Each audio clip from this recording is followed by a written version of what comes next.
দেখুন চিলি মাশরুমটা জাস্ট অসাধারণ।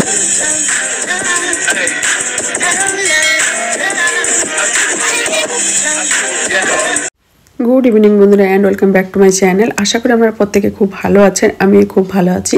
এবারের ভিডিও আজকে একটু লেট হলো ছাড়তে, কারণ আমার প্রচুর ভিডিও এক্সট্রা ছিল, ফোনে অসুবিধা হচ্ছিলো, ওগুলো ডিলিট করেছি, ফোনটা ক্লিন করেছি, অনেক কাজ ছিল একদিন, ওর জন্য ভিডিওটা দেওয়া হয়নি। তা আবারও ভিডিও করেছি। আর আমি দুদিন পড়েছি সরস্বতী পূজা, যেহেতু আমি প্রথম দিনই করেছি, দ্বিতীয় দিনে আমি একটু বিকালের দিকে, এটা হচ্ছে বিকাল থেকে ভিডিওটি করেছি, একটু রেডি হয়ে নিয়েছি। এখন বার হব, একটু মার্কেটের দিকেই যাব, আর যদি পারি ঠাকুর আপনাদের সঙ্গে শেয়ার করব, কারণ কালকে প্রচণ্ড হাত পা চাবাচ্ছিল, এক হাতে সব করেছি সরস্বতী পূজার আয়োজন, আবার পূজা, প্রচণ্ড ক্লান্ত হয়ে গেছিলাম। কালকে আর কোথাও বার হয়নি ঠাকুর দেখতে। তা আজকে আমি আর বিবাসই যাব। আর অনেক বন্ধুরা ভয়েস দিচ্ছি, বিবাস পাশের ঘরে যে গান চালিয়েছে আমার মাথায় নেই, ওর জন্যই ভয়েসটা দিতে হলো, ভিডিও করা হয়নি। তা বিকাল থেকেই করে নিলাম, চলুন। আর এই যে শাড়িটা পরেছি, এটা আমার বাবার বাড়ি থেকেই দিয়েছিল। এই শাড়িটা একবার দাদা ভাইফোঁটায় দিয়েছিল, তা ভাঙা হয়নি, অন্য দেখছি আজকে ভেঙে পড়ে যায়।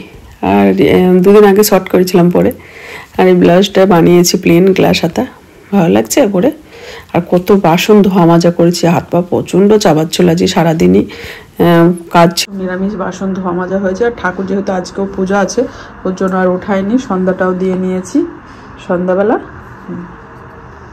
এগুলো সব বাজ করতে আছে, আর এগুলো সব কাঁচা ধোয়া হবে। আর মোটামুটি সব গুছিয়ে নিয়েছি, এখন ঘড়ির কাঁটা 7টা বাজে, বিবাস রেডি হচ্ছে। আর আজকে আর ঠাকুর উঠালাম না, কারণ আজকেও পূজা আছে যেহেতু। একটা পাশ নিয়ে নিয়েছি, দেখুন বিবাস, চলো আয় বাবু।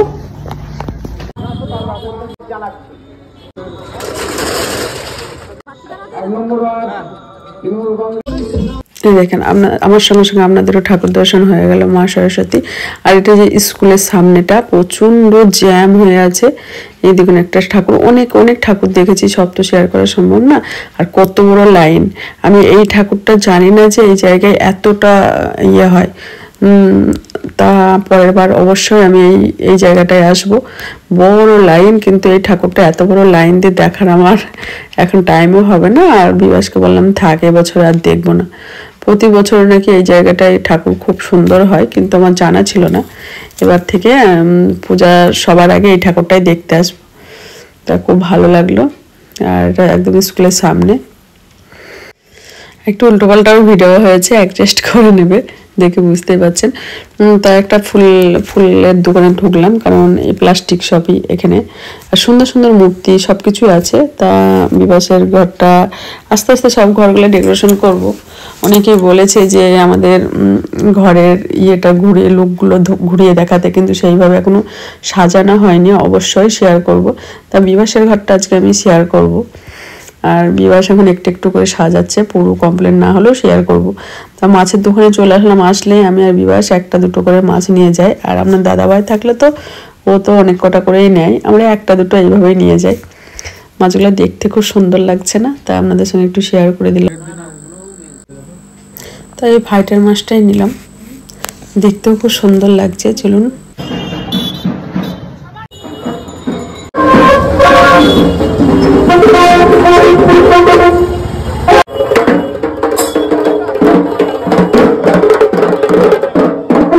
রাস্তা আজকে খুবই ভিড় আছে, চলো কেনাকাটি করে এখন বাড়ির দিকে রওনা দিচ্ছি। এই দেখুন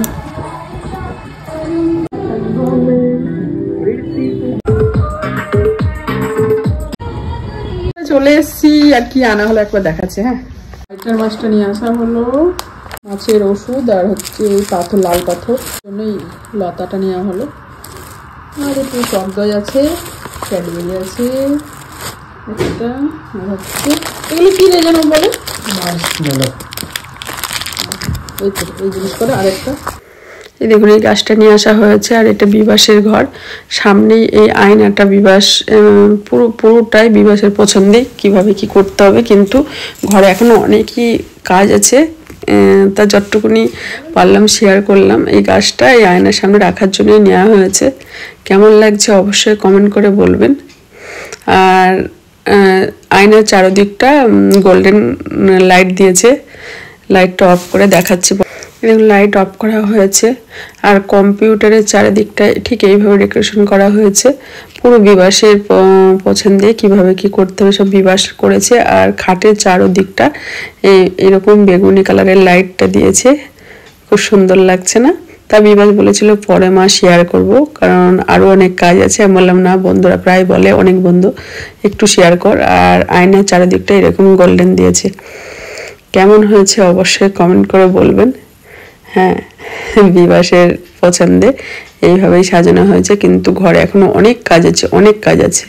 আমার ঘরটা দেখাচ্ছি। আমার ঘরটা হালকায় করা হয়েছে, এখনো কিছু করা হয়নি। এই দেখুন আয়নার সামনেটা আরেকবার দেখিয়ে দিলাম। আর এটা হচ্ছে আমার রুম। আমার রুমটা এইভাবেই দেখিয়ে দিলাম। শুধু খাটের চারো সাইডটা এরকম। আমি তো পিঙ্ক কালার, আমি অনেক মেয়েরাই প্রিয়, তা পিঙ্ক কালার আমার তো খুবই প্রিয়। তাই বিবাস বললো মা কি কালারের লাইট লাগা, বললো পিঙ্ক কালার। কেমন হয়েছে অবশ্যই কমেন্ট করে বলবে। বন্ধুরা ভিডিওটা অনেকটাই ছোট হয়ে যাচ্ছিল, তা প্রায় অনেক কদিন পরেই ভিডিও দিচ্ছি। তা ভাবলাম এত ছোট হয়ে যাবে, মাশরুমের রেসিপিটা তৈরি করেছিলাম, আমি দেখলাম ভিডিওতে দিয়ে দিই, অবশ্যই আপনারা দেখবেন। দারুণ হয়েছিল। আজকে আমি বানাবো হচ্ছে চিলি মাশরুম। চলুন চিলি মাশরুমটা আপনাদের সঙ্গে শেয়ার করি। প্রথমে ভালো করে মাশরুমটা গরম জলে লবণ দিয়ে একটু জাস্ট গরম জলে সুন্দরভাবে পরিষ্কার করে ধুয়ে নিয়েছি। ধুয়ে এবার হচ্ছে চালের গুঁড়ো দিচ্ছি। চালের গুঁড়োটা 2 থেকে 3 চামচ দিয়েছি। আর এবার দেব হচ্ছে গোলমরিচ গুঁড়ো। গোলমরিচ গুঁড়োটা দিয়ে দেব। লঙ্কার গুঁড়ো দিয়ে দিলাম। আর বন্ধুরা 2 চামচ কর্নফ্লাওয়ারও দিয়েছি। আর 2 চামচ চালের গুঁড়ো দিয়েছি, এটা ভালো মচমচা হবে এর জন্য। আর লবণ দিয়ে দিলাম পরিমাণ মতো। আর সামান্য একটু জল, সামান্য একদম 1 চামচ দেখেই নিলেন। এবার ভালো করে এইভাবে মাখিয়ে নেবো গায়ে সুন্দর করে মাশরুমের। দেখুন মাখানোটা এইভাবেই মাখিয়ে নিচ্ছি। আর চালের গুঁড়োটা আপনারা দেবেন, এতে আরও সুন্দর লাগবে খেতে। এই দেখুন সুন্দর হয়েছে। এবার আমি একটা ভেজে নেবো মাশরুমগুলো। এই দেখুন মাশরুমগুলো এইভাবেই এমনি, আর হাই ফ্লেমেই ভাজতে হবে। তেলটা সুন্দর করে গরম করে হাই ফ্লেমে কিন্তু ভাজতে হবে মাশরুমগুলো। চলুন লাল লাল করে সুন্দর করে ভেজে নিই। আর আমাদের বিবাস খুবই ভালোবাসে মাশরুম, চিলি মাশরুমটা। বলছিল মা অর্ডার করার জন্য, বললাম না আমি রান্না করে দিচ্ছি, দেখো সুন্দর লাগবে খেতে। তাই ওর জন্যই রান্না করে নিলাম আর আপনাদের সঙ্গেও শেয়ার করছি। এই দেখেন এইভাবেই হয়েছে, খুব দানা দানাও হয়ে আছে। আর 4 ফালি করলাম না, 2 ফালি করেছি, কারণ ছোট হয়ে যাবে, চুপসে যাবে ওর জন্য। এই দেখুন আর তেলটা একটু উঠিয়ে নিয়েছি। এই কড়াইয়ের মধ্যে রসুন কুচো দিয়েছি, আর আদার টুকরো দিয়েছি, আর দিয়েছি 3-4টে কাঁচা লঙ্কা। কাঁচা লঙ্কা চিড়ে দিয়েছি। এবার একটু ভাজা ভাজা করে নেবো রসুনটা, লাল লাল করে। রসুন আর আদা কুচোটা লাল লাল করে ভেজে নিয়েছি। এবার এক এক ক্যাপসিকামগুলো দিয়ে দিলাম। ক্যাপসিকামটা ছোটো ছোটো করে টুকরো করে কেটে রেখেছিলাম, দিয়ে দিলাম। এটাও একটু নাড়াচাড়া করে নেবো। আর গ্যাসটা এই টাইমটায় মিডিয়াম ফ্লেমে রাখতে হবে। এবার এক একে সব সবজিগুলো দিয়ে দেবো। পেঁয়াজগুলোও কেটে রেখেছিলাম এইভাবে ঠিক। আর পেঁয়াজ কলি ছিল সেটাও দিয়ে দিয়েছি। দিয়ে নাড়াচাড়া করে নিচ্ছি। আর একটা টমেটোর বীজটা ফেলে দিয়ে এইভাবে কেটে নিয়েছিলাম, দেখতে সুন্দর লাগবে ওর জন্য। তারপর এবার চিলি সস দিয়ে দিলাম, সয়া সস দিয়ে দেব। 2 চামচ দিয়েছি সয়া সস। এবার সসটাও দিয়ে দিলাম, টমেটো কেচাপটাও। আর অল্প পরিমাণে লবণ দিলাম, যেহেতু টমেটো সব কিছুতেই, টমেটো কেচাপ থেকে শুরু করে সব কিছুতেই একটু লবণ থাকে, ওই জন্য লবণটা কমিয়ে দিয়েছি। এবার যে মাশরুমটা এমনি চালের গুঁড়ো সব দিয়ে মিক্স করেছিলাম, তা ওটা তো ভাজা হয়ে গেছে। নিচে যে পড়েছিল একটু গুঁড়ো, তা ওইটা জল মিক্স করে উপরে দিয়ে দিলাম।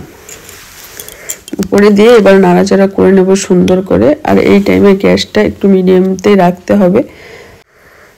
এইবার মাশরুমগুলো দিয়ে দেবো। এই দেখুন মাশরুমগুলো সব দিয়ে দিয়েছি। দিয়ে ভালো করে নাড়াচাড়া করে নেব। আর রুটি দিয়ে খাবো, একটু গ্রেভি গ্রেভি রাখবো। আর আপনারা যদি মনে করেন এর থেকেও আর একটু ঝোল ঝোল রাখবেন তাও রাখতে পারেন, কিন্তু চিলি মাশরুম দেখুন বন্ধুরা কত সুন্দর হয়েছে চিলি মাশরুম। আপনারাও কমেন্ট করে বলবেন কেমন হয়েছে, খেতে কিন্তু অপূর্ব হয়েছিল। আমি পরে ভয়েস দিচ্ছি। বন্ধুরা রেসিপিটা কেমন হয়েছে চিলি মাশরুম অবশ্যই কমেন্ট করে বলবেন। আজকের মতো বাই বাই, গুড নাইট। দেখা হবে আবার একটা নতুন ভিডিও নিয়ে।